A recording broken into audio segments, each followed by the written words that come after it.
আশা করি সবাই ভালো আছেন। আজকে আমি যে বিষয়টা নিয়ে কথা বলবো সেটা হচ্ছে বিল্ডিং কনস্ট্রাকশন ফুড স্টেপ, অর্থাৎ বিল্ডিং কনস্ট্রাকশনের সময় আমাদের কি কি পদক্ষেপ নেওয়া উচিত সে বিষয়ের উপর। আমি মোহাম্মদ হামিদুল ইসলাম, বর্তমানে খুলনা প্রকৌশল ও প্রযুক্তি বিশ্ববিদ্যালয়ের building engineering and construction management বিভাগে লেকচার হিসেবে কর্মরত আছি। আমার সাথে ইমেইলে যোগাযোগ করতে পারেন। আমার ইমেল অ্যাড্রেস hamidckuet@gmail.com। যাই হোক, আমরা বিল্ডিং কনস্ট্রাকশন ফুড স্টেপ এর উপরে লেকচার শুরু করছি। Introduction to building construction. নিজের ও প্রিয়জনদের জন্য একটি সুন্দর বাড়ি নির্মাণের স্বপ্ন আমরা সবাই দেখি। তবে বাড়ি নির্মাণকালে বাস্তব অভিজ্ঞতার অভাবে বিভিন্ন খাতে অর্থের অপচয় হয়ে থাকে।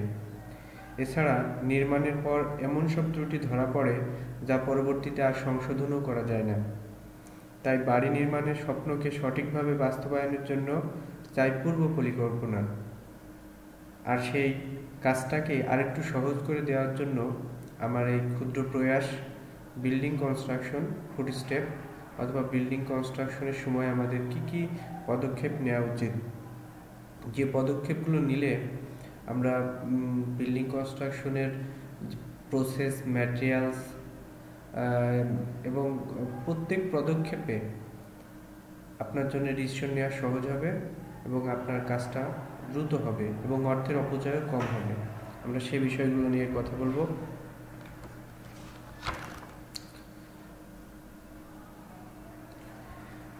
বাড়ি নির্মাণের প্রাথমিক প্রস্তুতি আমরা কিভাবে নিব?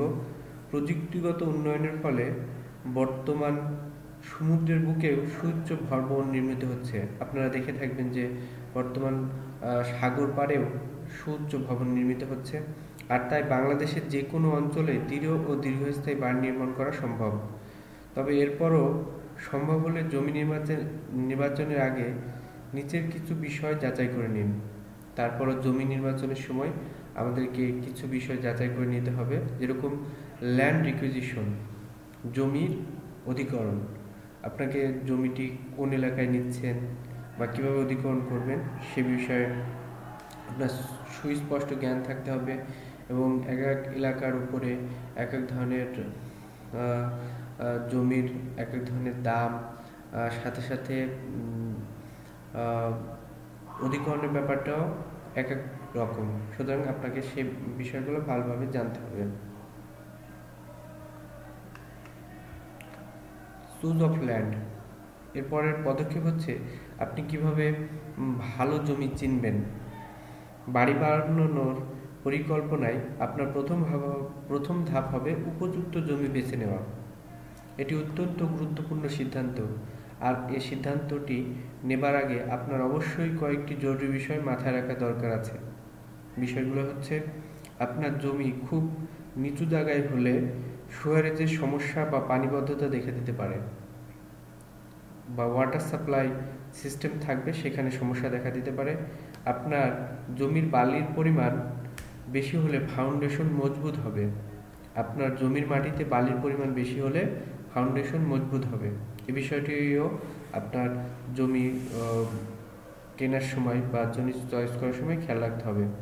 আপনার জমিটি ডিএপি এর অন্তর্ভুক্ত কিনা তা নিশ্চিত করুন। ডিএপি মিনিং হচ্ছে ডিটেল এরিয়া প্ল্যান, অর্থাৎ আপনার জমিটি যেখানে নেবেন সেখানে ডিটেল এরিয়া প্ল্যান আছে কিনা সে বিষয়টিও আপনাকে জেনে থাকা ভালো। বাড়ি নির্মাণের জন্য শুষ্ক সমতল জমি সবচেয়ে উপযোগী। বিভিন্ন ধরনের জমির বৈশিষ্ট্য জেনে নেবার জন্য প্রয়োজন অভিজ্ঞ ইঞ্জিনিয়ারের পরামর্শ নিন। এরপর হচ্ছে আপনার জমিটি কোন এরিয়াতে অবস্থিত, অর্থাৎ এরিয়া অফ ল্যান্ড।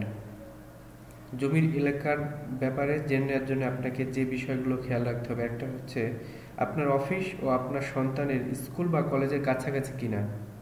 আপনার প্রয়োজনীয় সুবিধাগুলো যেমন বাজার বা ডিপার্টমেন্টাল স্টোর, হাসপাতাল বা ক্লিনিক সেখানে পাওয়া যাবে কিনা, সেখানে কি উন্নত সড়ক ব্যবস্থা আছে, এই বিষয়গুলো আপনার খেয়াল রাখতে হবে আপনার জমি অধিগ্রহণের সময়। এরপর হচ্ছে জমি কেনা। জমি নির্বাচন করার পর আপনার জমির বর্তমান মালিকের সাথে যোগাযোগ করুন এবং আইনগতভাবে জমি হস্তান্তর করুন। বিক্রেতাকে বলুন বাংলাদেশ ভূমি মন্ত্রণালয় থেকে মিটিগেশন ফর্ম সংগ্রহ করে তা সঠিকভাবে পূরণ করে জমা দিতে। ফর্মটি ভূমি মন্ত্রণালয়ের অফিস বা তাদের ওয়েবসাইটে পাওয়া যাবে। আমরা ওয়েবসাইটের ঠিকানাটা দেখে নিচ্ছি www.minland.gov.pd। জমি হালনাগাদ ভূমিকর দেওয়া আছে কিনা তা নিশ্চিত করুন। বিক্রেতার কাছে জমিটির ভায়া দলিল আছে কিনা তা প্রশ্ন করুন। থাকলে তা ভালোভাবে পড়ে দেখুন এবং একজন ভালো উকিলকে দলিলগুলো দেখিয়ে তার পরামর্শ নিন। বাংলাদেশ সাব রেজিস্ট্রার অফিসে জমির তফসিল অনুযায়ী বিক্রেতা স্বাক্ষর করে জমি আপনার নামে হস্তান্তর করে নেবেন। আপনি স্বাক্ষর করে জমির মালিকানা নিয়ে নিন। আপনার জমির দলিল ও খতিয়ান দেওয়া হবে, সুতরাং জমির দলিল ও খতিয়ানের বিষয়টি অবশ্যই ভালোভাবে দেখে নেবেন। যদি জমিটির মালিকানা সরকারের কাছে থাকে তাহলে তা পুরোপুরি কিনে নেওয়া সম্ভব নয়, কিন্তু সরকারি জমি 99 বছর পর্যন্ত ইজারা বা লিজে নেওয়া যায়। সেই লিজের জন্য আপনার সাব রেজিস্ট্রার অফিস থেকে অরিজিনাল অ্যালটমেন্ট লেটার সংগ্রহ করতে হবে। সুতরাং জমি কেনার সময় আপনাকে নিম্নলিখিত বিষয়গুলো অবশ্যই খেয়াল রাখতে হবে। এরপরে আসি বিল্ডিং কনস্ট্রাকশন। বাড়ি নির্মাণের ব্যাপারে ইঞ্জিনিয়াররা আপনার বিশ্বস্ত বন্ধু। আপনার সরকারি অফিস থেকে বিভিন্ন ধরনের অনুমোদন আর দলিলপত্র সংগ্রহ করতে হবে, যেগুলোর বিবরণ নিচে দেওয়া আছে।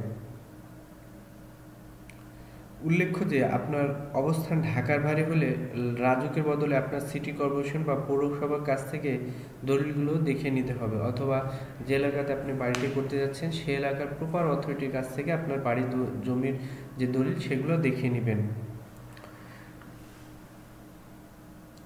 বাড়ি নির্মাণের জন্য প্রাথমিক পর্যায়ে আপনার যে কাজগুলো করতে হবে সেগুলো হচ্ছে, প্রথমে কোনো অভিজ্ঞ ভূমি জরিপ প্রতিষ্ঠানের মাধ্যমে আপনার জমি জরিপ করিয়ে নিন। নিখুঁত জরিপের জন্য এখন ডিজিটাল জরিপ ব্যবস্থাও কোথাও কোথাও পেয়ে যাবেন। আপনার জমির মাটির ধরনের উপর আপনার বাড়ির নির্মাণের প্ল্যান নির্ভর করবে, তাই সয়েল টেস্ট প্রথমেই করিয়ে নেবেন। রাজুকের সাথে রেজিস্টার করা কোনো আর্কিটেক্ট বা আর্কিটেকচার ফার্মের কাছে আপনার জমির দলিলপত্র অথবা ভূমি জরিপের তথ্য জমা দিতে হবে। আর্কিটেক্ট আপনাকে একটা হাউস প্ল্যান বা ব্লু প্রিন্ট দিবেন, অথবা যে ইঞ্জিনিয়ার বা আর্কিটেক্ট বা প্ল্যানার বিল্ডিং প্ল্যান করতে পারেন তার সাথে যোগাযোগ করবেন। রাজুক অফিস থেকে এই প্ল্যানের অনুমোদন নিয়ে আসতে হবে, অথবা যদি পৌরসভা বা সিটি কর্পোরেশনে হয় সেখান থেকে আপনার অনুমোদন নিয়ে আসতে হবে। আপনার হয়ে আর্কিটেক্ট বা ইঞ্জিনিয়ারও এই কাজটা করতে পারেন। প্ল্যান পাস হয়ে যাবার পর আপনার বাড়ির নির্মাণ কাজের দ্বিতীয় পর্যায় শুরু হবে। এ পর্যায়ে এসে একজন স্ট্রাকচারাল ইঞ্জিনিয়ার বা বিল্ডিং ইঞ্জিনিয়ারিংয়ে যে এক্সপার্ট তার সাথে কথা বলুন। বিল্ডিং ইঞ্জিনিয়ার বা স্ট্রাকচারাল ইঞ্জিনিয়ার আর্কিটেক্টের প্ল্যান অনুসরণ করে আপনার বাড়ির স্ট্রাকচার ডিজাইন করে দিবেন। সেই ডিজাইন অনুযায়ী আপনার বাড়ির কাজ শুরু হবে। এখন আমরা দেখে নিই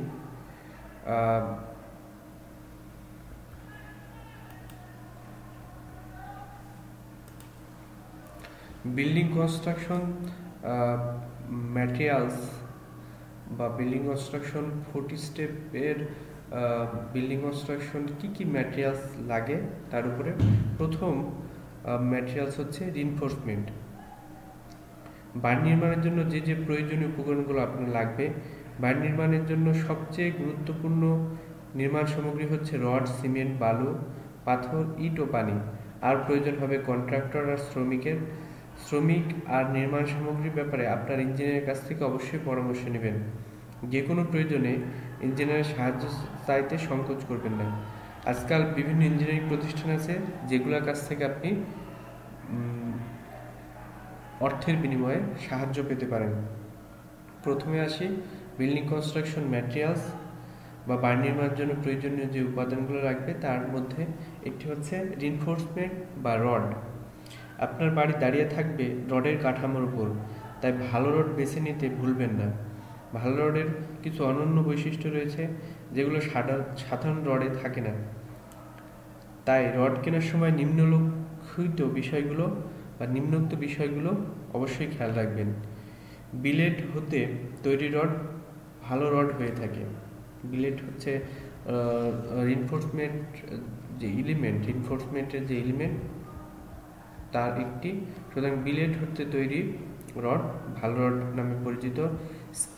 স্ক্র্যাপ অর ইনগট থেকে তৈরি রড অবশ্যই পরিহার করুন। ডিজাইন নির্দেশিত রড ছাড়া অন্য স্ট্রেংথের রড ব্যবহার করা ঠিক নয়। ডিজাইনে আপনার যে ধরনের রড বলা থাকবে সেই ধরনের রড এর ব্যবহার করা বিল্ডিংয়ের জন্য ভালো। ইল্ড স্ট্রেংথ, ডায়া, ওজন, ইলংগেশন ইত্যাদি টেস্ট প্রপার অথরিটির কাছ থেকে করিয়ে নেবেন, তাহলে রডের যে ক্যাপাসিটি সেটি আপনি সহজেই পেয়ে যাবেন বা স্ট্রেংথ সহজেই পেয়ে যাবেন। রড কেনার সময় আইএসও স্ট্যান্ডার্ড অনুযায়ী রডে কার্বন কন্টেন্ট কতখানি থাকা উচিত সেটাও জেনে নিন। আপনি একবার অনেকগুলো রড কিনবেন, তাই এই সময় খেয়াল রাখা উচিত যে রডগুলো অবশ্যই সমমানের কিনা। ভালো রড উৎপাদনের সময় প্রতিবার কিউ&টি টেস্ট করা হয়। কিউ&টি হচ্ছে কোয়েন্সিং অ্যান্ড টেম্পারিং। রডের উপাদানের পরিবর্তনও হয় না, তাই ভালো রডের তারতম্য হয়ে থাকে না। কনস্ট্রাকশন সাইটে রড সোজা করা বেশ সময় সাপেক্ষ আর পরিশ্রমের কাজ, তাই কেনার সময় খেয়াল রাখুন রড সম্পূর্ণ সোজা আছে কিনা। কারণ বিল্ডিং কনস্ট্রাকশনের ব্যাপারে রিনফোর্সমেন্ট এর যেরকম অর্থনৈতিক গুরুত্ব আছে, তেমনি বিল্ডিংয়ের স্ট্রেংথের উপরেও বিল্ডিংয়ের স্ট্রেংথ রিনফোর্সমেন্টের উপর অনেকখানি নির্ভর করে। সুতরাং রড কেনার সময় আপনি উপরোক্ত বিষয়গুলো অবশ্যই খেয়াল রাখবেন। এরপর আসি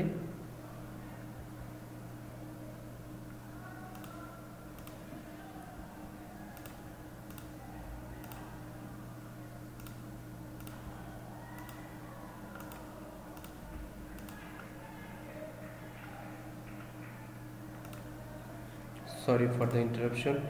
আসি স্যান্ড বা বালিকণার ফাইননেস মডুলাস বা বালিকণার আকার পরিমাপের একক ন্যূনতম 2.5 হতে হবে, অর্থাৎ ফাইননেস মডুলাস ভালো বালির জন্য 2.5 হতে হবে। তবে বালিতে কোনো ধরনের ধুলো, কাদা, চিড় বা জৈব উপদ্রব থাকলে হবে না। আর বালির গুণমান আপনি নিজেই খুব সহজে যাচাই করে নিতে পারবেন। হাতের মুঠোতে সামান্য বালি নিয়ে কিছুক্ষণ ঘষে ফেলে দিন, মুঠ খুলে দেখুন ভালো মানের বালি হাতের তালুতে আটকে থাকবে না। একটি কাচের জগ বা মিনারেল ওয়াটারের খালি বোতলে সামান্য বালি নিয়ে তাতে এর দ্বিগুণ পরিমাণ বালি ঢালুন। জগ বা বোতলের মুখ বন্ধ করে সেটিকে ভালোভাবে ঝাঁকান। এরপর 1 ঘন্টা রেখে দিন। বালির মান অনুযায়ী সেখানে আলাদা আলাদা স্তর তৈরি হবে, যা আপনাকে সিদ্ধান্ত নিতে সাহায্য করবে বালিটি খারাপ কি ভালো।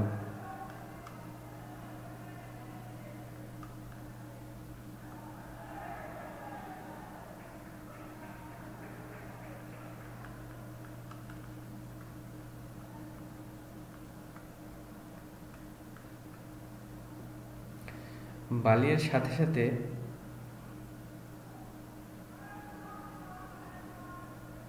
আরেকটি গুরুত্বপূর্ণ উপাদান হচ্ছে কোর্স সেগ্রিগেট অথবা সুরকি। কোর্স সেগ্রিগেট অথবা সুরকি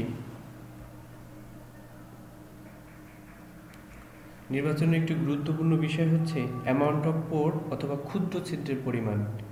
পাথরের সুরকিতে বা স্টোন চিপস ছিদ্রের পরিমাণ কম থাকে, ফলে পানি প্রবাহের জন্য প্রয়োজনীয় পারমিয়েবল রুট না পাওয়ায় রড পর্যন্ত পানি সহজে পৌঁছাতে পারে না। রডে মরিচা ধরার সুযোগও থাকে কম, এতে করে স্থাপনার স্থায়িত্ব বৃদ্ধি পায়। অন্যদিকে ইটের সুরকিতে ছিদ্র বা পোর স্পেস বেশি থাকায় নির্মিত ভবনটির স্থায়িত্ব অপেক্ষাকৃত কম হবে। তার ঢালাইয়ের কাজে সম্ভব হলে স্টোন চিপস ব্যবহার করাই ভালো। এরপর আসি কনস্ট্রাকশন ম্যাটেরিয়ালসের মধ্যে ওয়াটার বা পানি। সাধারণত মিউনিসিপ্যালিটি থেকে সরবরাহকৃত খাবার উপযোগী পানি নির্মাণ কাজে ব্যবহারের জন্য উপযুক্ত। আমরা মনে করে থাকি যে বিল্ডিং কনস্ট্রাকশনের সময় ময়লা বা পানির কোয়ালিটি খারাপ এই ধরনের পানি ব্যবহার করলেই হবে, কিন্তু একজন মানুষের খাবারের জন্য যে ধরনের পানি প্রয়োজন বিল্ডিং কনস্ট্রাকশন ম্যাটেরিয়ালস হিসেবে সেই ধরনের পানি কনস্ট্রাকশন কাজে ব্যবহার করা ভালো। এছাড়া ব্যবহৃত পানিতে তেল, অ্যাসিড, লবণ বা জৈব উপদ্রব আছে কিনা সেটিও আপনি নিজে পরখ করে দেখতে পারেন। সামুদ্রিক পানি বা লবণাক্ত পানি নির্মাণ কাজের জন্য একেবারেই উপযোগী নয়।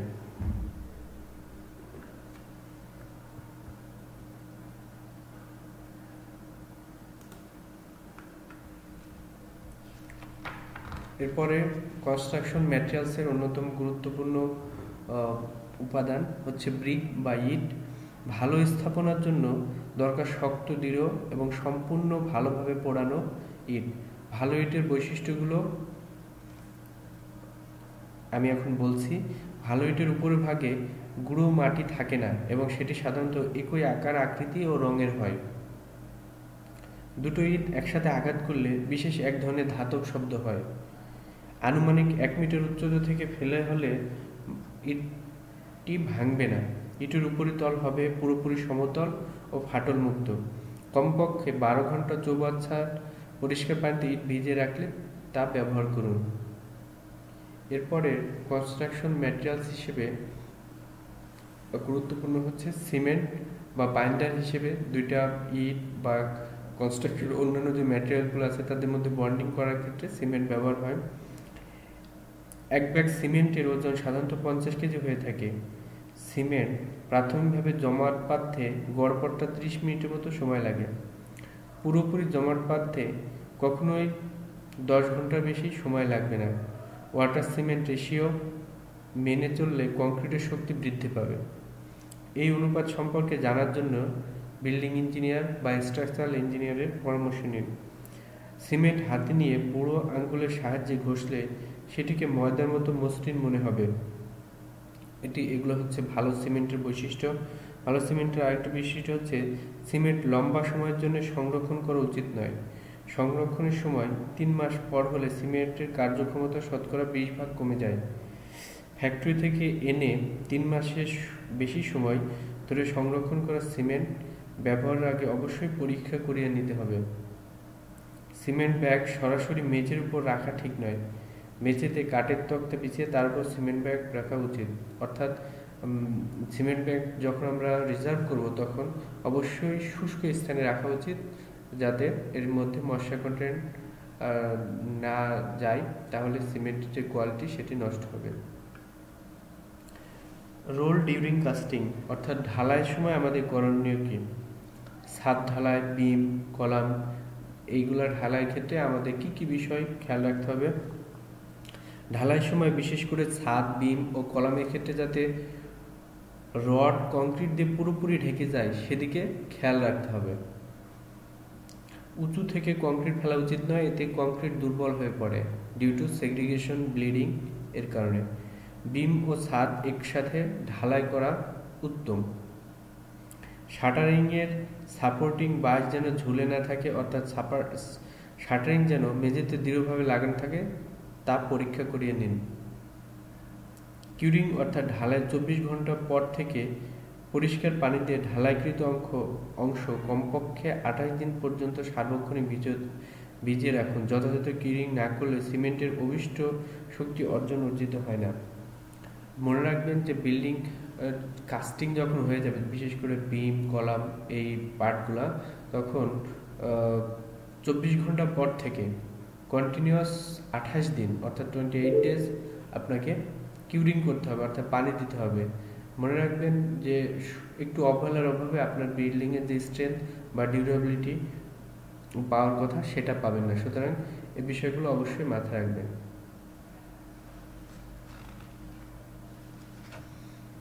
এখন বিল্ডিং কনস্ট্রাকশন শেষে বিল্ডিংয়ের সার্ভিসে যখন যাবে বা সার্ভিসেবিলিটি যখন আমরা বিল্ডিংয়ে নিতে চাইবো, তখন গ্যাস, ইলেকট্রিসিটি এবং ওয়াটার কানেকশন থাকা উচিত বিল্ডিংয়ে। সেগুলো আমরা কিভাবে পেতে পারি? বাড়িতে বসবাস শুরু করার আগে আপনার অবশ্যই গ্যাস, বিদ্যুৎ সংযোগ নিতে হবে।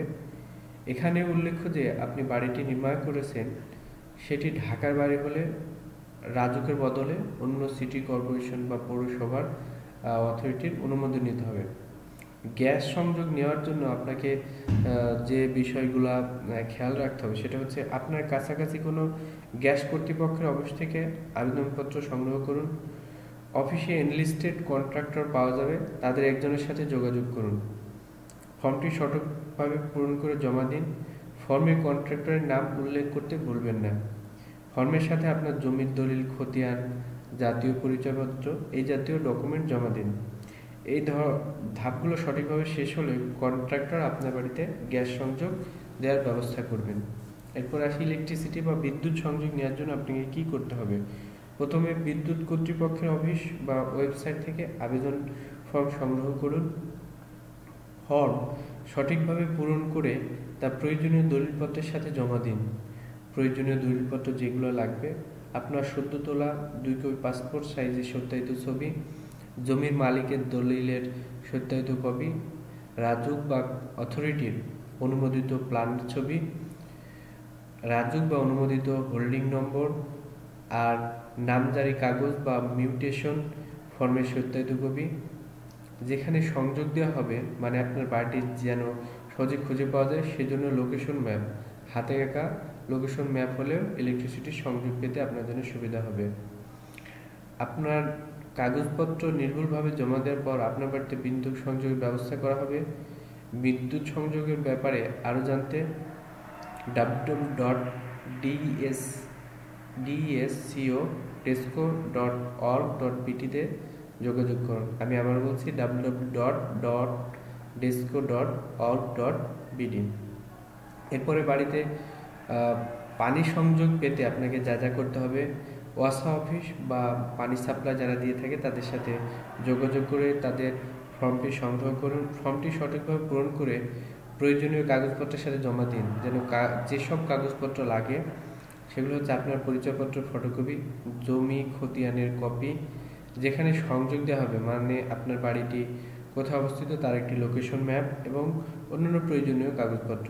ফর্ম আর কাগজপত্র জমা দেওয়ার পর ওয়াসা বা ওয়াটার সাপ্লাই অথরিটি সেগুলো প্রসেস করে কিছু সময় নেবে এবং প্রসেসিং শেষে আপনার নামে ডিমান্ড নোট ইস্যু করে ওয়াটার কানেকশন দেওয়া আসবে। ডিমান্ড নোট অনুসারে আপনার নির্ধারিত ফি ব্যাংকে জমা দিতে হবে। পানি সংযোগের জন্য রাস্তায় খনন কাজের প্রয়োজন হতে পারে, সেক্ষেত্রে আপনি রাজুক, সিটি কর্পোরেশন বা পৌরসভার কাছ থেকে অনুমতি নিয়ে ওয়াটার সংযোগের ব্যাপারে কাজ করবেন। আমরা সবসময় একটা ভালো বাড়ি তৈরির স্বপ্ন দেখি এবং সেই স্বপ্নকে বাস্তবে রূপ দেওয়ার জন্যে বিল্ডিং কনস্ট্রাকশন 40 স্টেপের এই লেকচারে আমি যে কথাগুলো বললাম সেগুলা অনুসরণ করলে আপনার construction process, construction step, construction material সবগুলোর ব্যাপারে সিদ্ধান্ত নেওয়া আপনার জন্য সহজ হবে। আর সেই কাজটাকে আরেকটু সহজ করে দেওয়ার জন্যই আমার এই ক্ষুদ্র প্রয়াস বিল্ডিং কনস্ট্রাকশন 40 স্টেপ বা বিল্ডিং কনস্ট্রাকশনের জন্য আমাদের পদক্ষেপ। আশা করি এই লেকচারটি আপনাদের কাজে দিবে।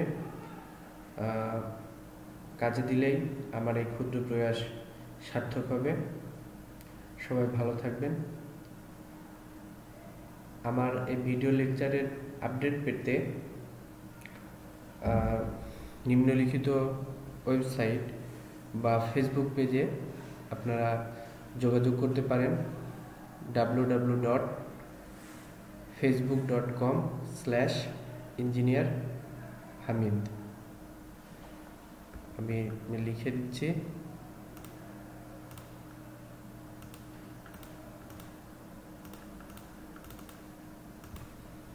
www.facebook.com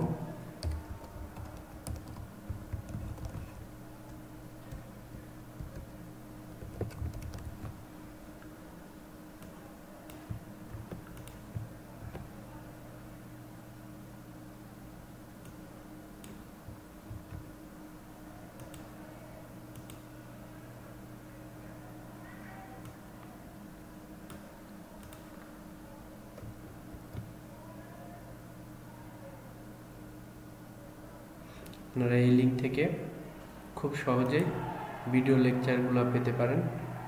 আপনারা ভালো থাকবেন।